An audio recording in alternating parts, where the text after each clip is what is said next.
had a new client in months. Abbey chewed her fingernail. There was no denying the problem. A few decades ago, matchmaking had been easy. After all, they had been the only show in town.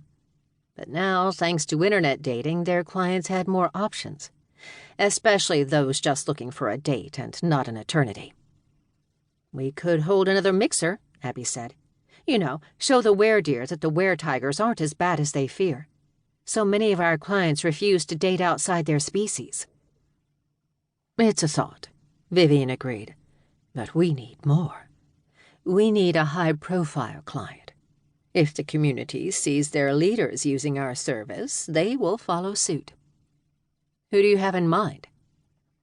Each race was led by a select few elders, members of the community who were centuries old and had the experience and the funds to ensure the survival of their people. Problem was, only a few elders lived in New York, and none of them had ever shown any interest in fated match. Why would they? After the years they'd lived, most of the old ones were set in their ways and uninterested in change, no matter what their species. "I just got a call from Melissa Redgrave." Abbey sat up straighter. "The vampire socialite?" "The very same. She wants to sign up." "That's fantastic." Vivian shook her head.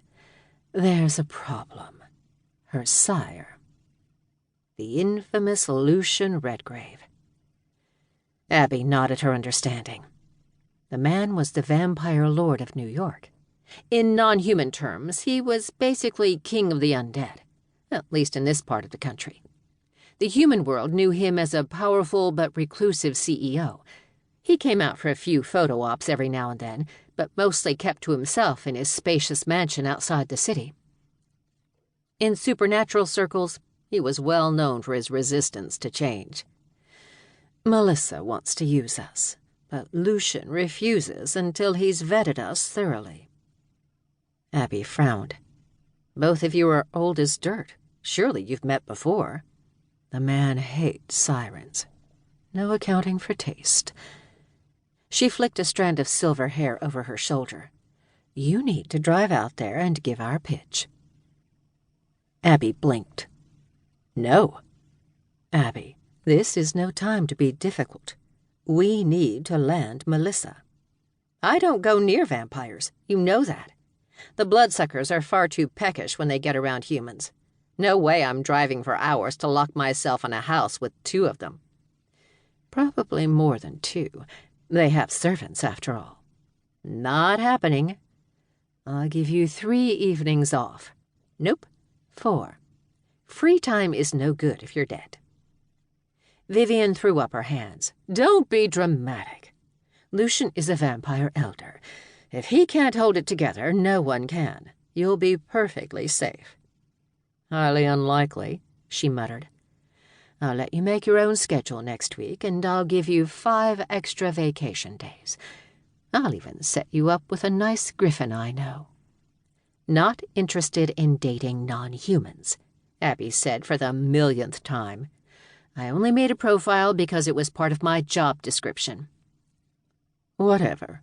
You are going. Case closed." "Jessie can do it when she's back from lunch. Or Chloe." "It has to be a human. You have no allegiance to any race and no ulterior motive to get an audience with an elder.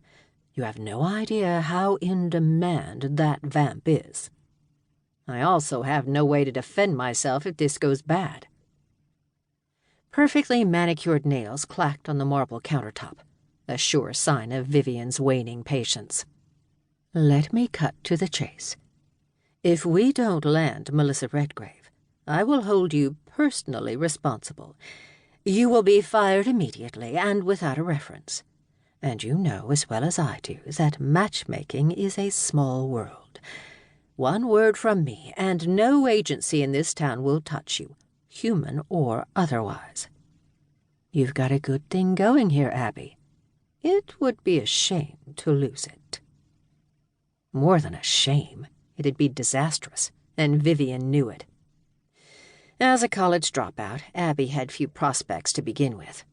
Matchmaking was work she excelled at, and if she ever did leave fated match, it would be for